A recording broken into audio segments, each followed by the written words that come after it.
ज़रूरत है। पढ़ाई लिखाई के लिए हम पैदा हुए कि पढ़ाई लिखाई किसी उद्देश्य से करते हैं? असल में हम पढ़ाई लिखाई के लिए नहीं पैदा हुए, पढ़ाई लिखाई करके हम सही मार्ग पर जाना चाहते हैं।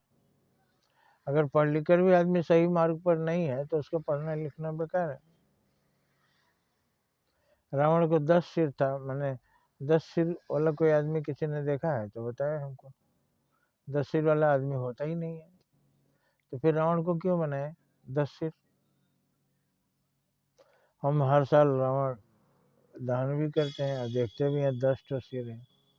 अजीब मूर्खता है। दूसरे धर्म वाले कहते हैं ये लोग गजब गजब चीज़ें, एक आदमी बनाते हैं जिसको 10 सिर है और लाइन से लगा हुआ है।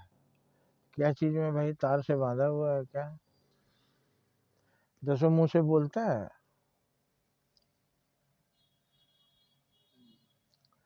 तो ये 10 सिर का मतलब क्या है? जब ऐसा होता ही नहीं है तो हमारे ऋषियों मुनियों ने मनुष्यों ने क्यों बनाया 10 सिर वाला आदमी? दिशाएं 10 हैं, कौन 10 दिशाएं आप बताइए? पूर्व पश्चिम उत्तर दक्षिण 4 दिशा हुआ, चारों कोना 8 और एक ऊपर और एक नीचे, ये है 10 दिशा। 10 दिशा में कोई ऐसा ज्ञान नहीं था जो रावण को नहीं था, समस्त शास्त्रों का ज्ञाता था। लेकिन वो राक्षस क्यों कहा गया? उतना बुद्धिमान आदमी एक वनवासी राम से कैसे हार गया? बानर की सेना से उसकी सशक्त सेना कैसे है? उसकी सेना के राक्षस 10-10 बंदरों को मुंह में डाल लेते थे, एक ही बार खा लेते थे 10।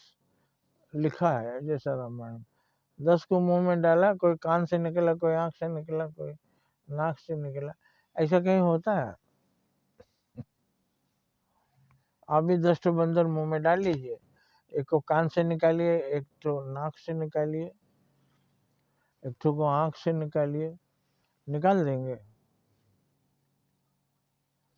इसका मतलब क्या है कि वो मारते थे मगर इतने बंदर चारों दिशा में थे कि उनके नाक से निकल आते थे, उनके आंख के नीचे, कान के नीचे निकल आते थे। बंदरों की इतनी संख्या थी कि वो, अब बंदरों की संख्या क्या होती है? ये सीधे एक वर्णन है जन द्रोह, जन विद्रोह। जब जन विद्रोह होता है तो एक सैनिक 10 को मार सकता है, लेकिन एक एक सैनिक को हजार पब्लिक घेर लेती है। पब्लिक से बड़ी सेना नहीं होती। ये बताया गया कि पब्लिक का मनोबल बढ़ाने के लिए। जब घर में डरते थे तो एक अंग्रेज को देखकर सब आदमी घर में घुस जाते थे। एक आदमी कितना को मारेगा, लेकिन डर के मारे, अरे वो आ रहा है, कुछ भी कर सकता है, किसी का भी गर्दन कर देगा, किसी को भी घोड़े से रौंद देगा, भागो रे। तो इस तरह लोगों ने दुर्गा पूजा मनाया कि देखें कि हम कितने हैं, वो कितने हैं। उस दिन तो पता चलता है कि पुलिस 2-4 ही है, पब्लिक बहुत ज़्यादा है।